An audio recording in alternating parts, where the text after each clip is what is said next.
Are you ready for some exemplary, well-crafted, and uncommonly intelligent schlock? Well, that's how Rolling Stone described today's featured album. It's Katy Lied from Steely Dan. Hey, and welcome to Acting is Reacting with me, JSB. And yep, today sees us take another random trawl through an album to celebrate its 50th anniversary. For yes, Steely Dan's Katy Lied was released in March 1975, so it is a 50-year flashback. 50-year flashback. Yes, I was a Muppet in a previous life, and probably in this one as well. Leave the rude comments to myself to make. Anyhow, I'll be subjecting the album to my random foreplay treatment, which means I spin it on shuffle and select 4 tracks along the way for us to listen to, sort of like a sampler kind of thing, but without premeditation on what might come up. Basically, what I'm saying is, I hope you like what I choose. I don't know what it's going to be yet. We'll have to wait and find out. So this was, of course, the Dan's 4th studio album and their first after coming off the road and becoming the kind of studio-only band that people generally think they always were. So what was left was the remaining core duo of Donald Fagen and Walter Becker, who, as ever, co-wrote everything on here, and appear on, in Fagen's case, lead vocals, piano and keyboards, with Becker on bass and guitar. They're joined on all but one track by the late great Jeff Porcaro, as we all know by now, later the co-founder of Toto, and this guy's personal favourite drummer of all time, most likely. He had, of course, been in the final touring version of the Dan as well, and then beyond that core group, we've got a slew of other guest musicians appearing on a track-by-track basis. So I may or may not mention some of the people playing on the tracks that we encounter. Now, it wasn't one of the biggest Steely Dan albums. It only yielded one minor top 40 single in the form of Black Friday, which hit number 37, but the album did reasonably well. It reached number 13 in both the UK and the US, and number 10 in New Zealand, where, oddly enough, it peaked the very first week we had an album's chart at all, which was May of 1975. So who knows, in the weeks before we had a chart, maybe it was even higher. We'll never know. And of course, as I mentioned in the intro, it had a mixed critical reception, especially in Rolling Stone, but that's why we don't pay attention to Rolling Stone. Am I right? Yes, I'm right. All right, so the album is comprised of 10 tracks, so in my random selections what I'll do is choose between 2 for my first 2 featured cuts, and then a best of 3 scenario will be what follows for the final 2 selections. If that makes sense, it hopefully does, but if not, it will as we go along and go through it. You'll see, trust me. So hopefully my 3 favourite tracks, where I do have 3 favourite tracks on this album, will not all be up in one bunch and I can only listen to one of them. It has happened before. You'll find out what my faves are as we go along. Hopefully they chime with yours, but who knows? So let's get into it. While you smash that like button, thank you, I will load up the album and get us underway with our first selection, which will be a choice between Everyone's Gone to the Movies or Your Gold Teeth Part 2. Well, I do like both these tracks, but I'm going to go with the first option there, which is this one. Everyone's Gone to the Movies, which opened side 2 of the original vinyl. Kids, if you want some fun, Mr. LaPage is your man. He's always laughing, having fun, showing his films in the den. Come on, come on. Soon you will be 18.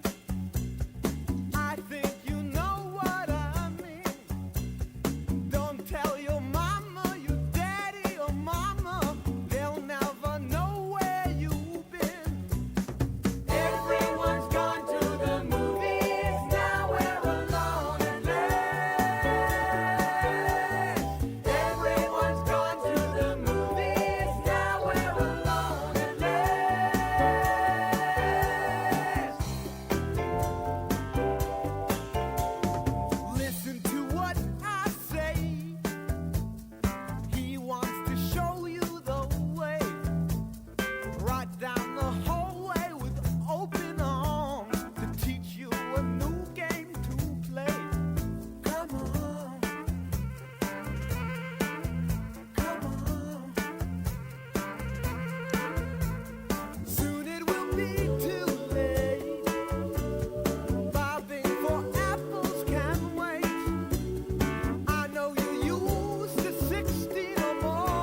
think that was Donald Fagen.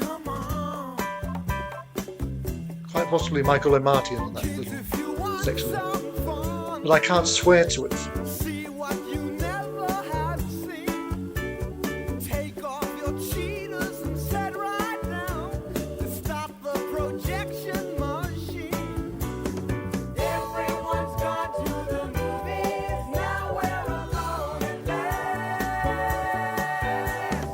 Everyone's gone to the movies. Now we're alone at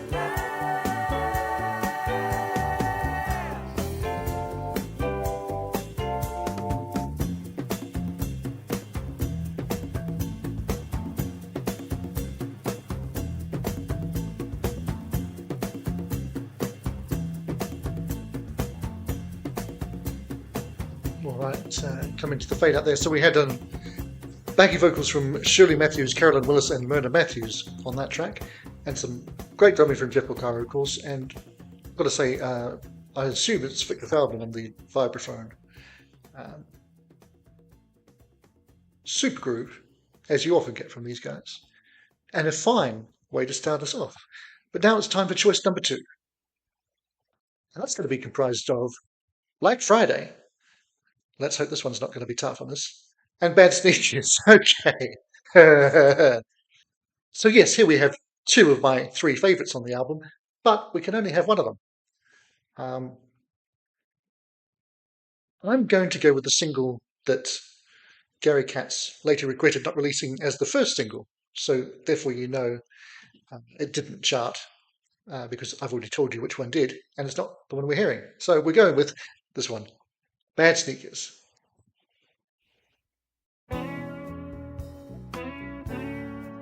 Which was actually the closing cut on a decade of Steely Dan, the compilation, I believe, which was my first Steely Dan purchase back when I was a lot younger. Things that I can hardly stand to hear, including yours and mine, and one more chip who isn't here. I can see the ladies talking how the times are getting hard, and that fearsome excavation on Magnolia Boulevard. Yes, I'm going insane, and I'm laughing at the frozen rain. Well, I'm so alone, honey, when they gonna send me home? Bad sneakers and a pina colada, my friend, stomping on the avenue by Radio City with a transistor and a large sum of money to spend. You fella, you tearing up the street. You wear that white tuxedo, how you gonna beat the heat? Do you take me for a fool? Do you think that I don't see that ditch out in the valley that they're digging just for me? Yes, I'm gone insane. Michael McDonald joins us now. At the frozen rain, I feel like a song. Honey, when they gonna send me home? Bad sneakers and a pina colada, my friend, stopping on the avenue by Radio City with a transistor and a large sum of money to spend.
Yeah, I know we had to skip Black Friday to get to it, but that was a fine choice, if I do say so myself. So, personnel-wise, on that track, obviously Donald Fagen was on the vocals, but that was all he was on. The piano was all Michael Amartya.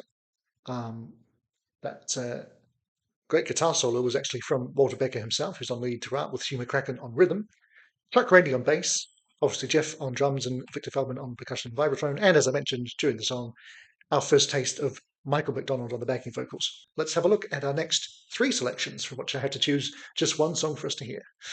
Okay, so the three are Throw Back the Little Ones, Daddy Don't Live in That New York City No More, or Dr. Wu. Jeff Porcaro's future Toto bandmate David Paich is on keyboards on this one. So let's have it. The side one closer, Dr. Wu.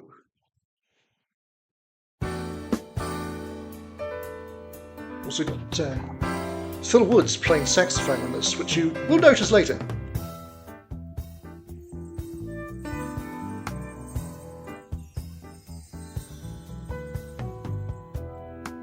Katy tried, I was halfway crucified.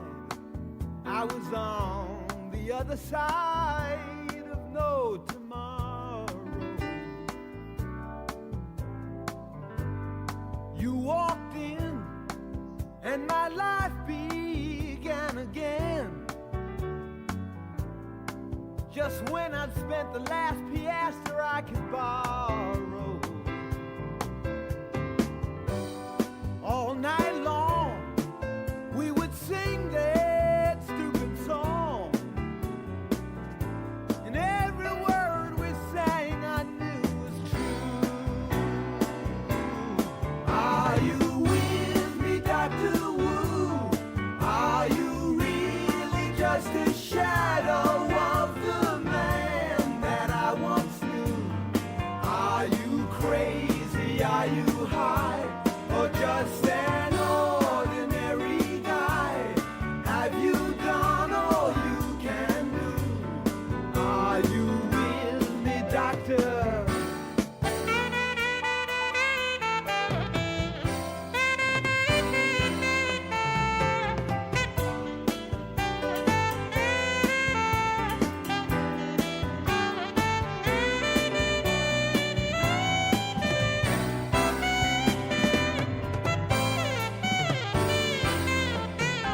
Jeff Porcaro, only 20 years old at this point in time.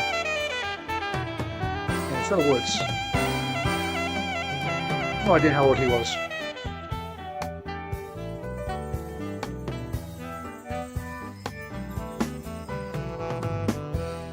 Don't seem right. I've been strung out here all night. I've been waiting for the taste you said you'd bring to me. Biscayne Bay, where the Cuban gentlemen sleep all day. I went searching for the song you used to sing to me. Katy Lied, you can see it in her eyes. But imagine my surprise when I saw you. Are you with me, Dr. Wu? Are you really just a shadow of the man that I once knew? She is lovely, yes, she's fine, and you're an ordinary guy. Has she finally got to you? Can you hear me, doctor? Are you with me, doctor? Can you hear me, doctor? Are you with me, doctor? Can you hear me, doctor? Are you with me, doctor? Can you hear me, doctor? If I do say so myself, another excellent choice there. And I apologise to the Steely Dan aficionados who might want me to break down some of the lyrical content in these songs, but I'm not going to do that because A, I'm not smart enough, and B, it would take forever even if I was. So I'll stick to the music and the melodies and the musicians. those are my fields of expertise. And yeah, as I mentioned, we had Jeff Porcaro and David Beach together a few years ahead of Toto there, and some great sax from Phil Woods. Nice. So that is only going to leave us with one more track. And if you've been paying attention and you know this album, you know what my final three choices are going to be. But let's play it out and see which one of them I might happen to choose for us. Okay, so they are in the order I'm given them: Any World That I'm Welcome to, Chain Lightning, and of course, Rose Darling. Now, I mentioned earlier on that Jeff, who I've name checked quite a few times in this video already, is on 9 of the tracks on this album. I'm going to play the one that he's not on. Donald Fagen suggested that the reason for that is just that they were in LA and they had a chance to use Hal Blaine and they were nerds and thought, let's do it. So yeah, Hal Blaine is on this track. It is Any World That I'm Welcome to.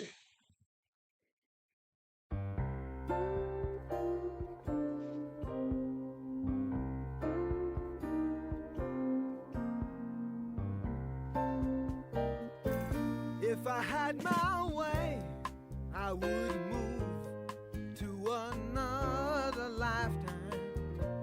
I'd quit my job, ride the train through the misty nighttime. I'd be ready when my feet touch ground, wherever I come down. And if the folks will have me, then they'll have me. Any world that I'm welcome to, I say. Any world that I'm welcome to. Oh yeah, more Michael McDonald as well, by the way. Any world that I'm welcome to is better than the one I come from.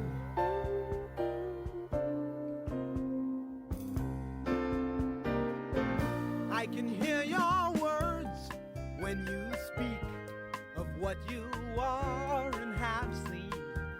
I can see your hand reaching out through a shining daydream, where the days and nights are not the same, captured happy in a picture frame.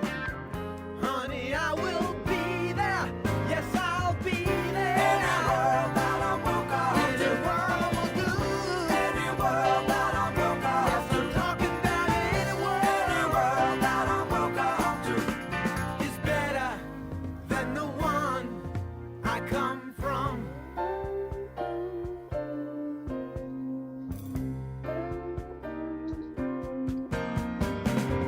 I got this thing inside me that's got to find a place to hide me. I only know I must obey this feeling I can't explain away. I think I'll go to the park, watch the children playing.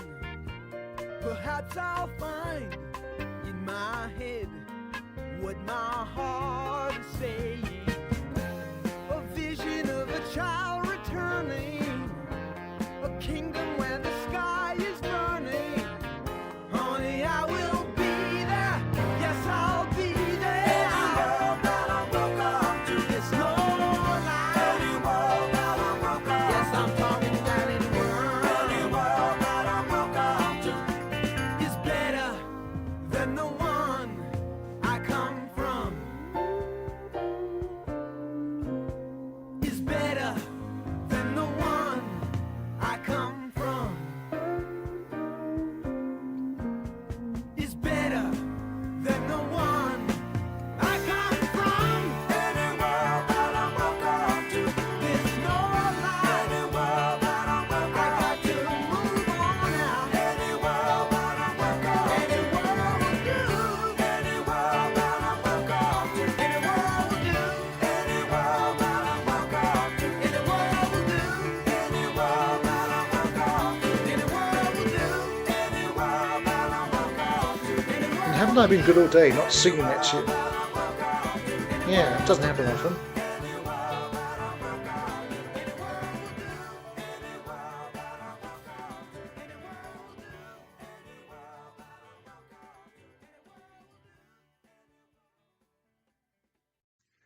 All right, I'll head back to the kitchen for some post-match analysis, shall we say. See you there in a flash. All right, there we are. We ended up our random foreplay with any world that I'm welcome to.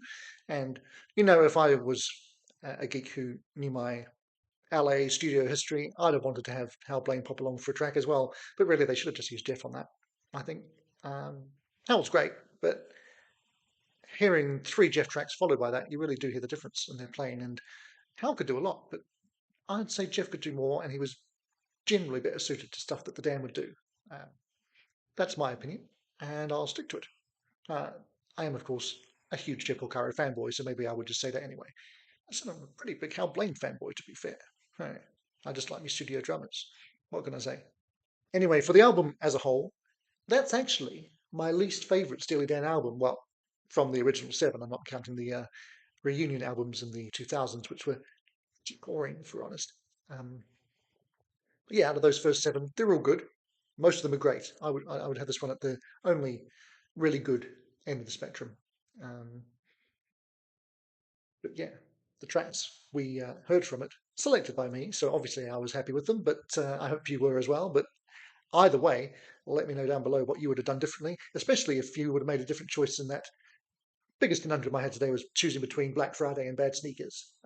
I think I took the right path, but I can certainly see the other side, because Black Friday is one of my 3 favourite tracks on here, along with 2 that we did here, Bad Sneakers itself and Doctor Wu. But yeah, any word that I'm welcome to. And which other one did we hear? Wasn't sure about the little ones, because I like that. We didn't hear that. Everyone's gone to the movies. Yes.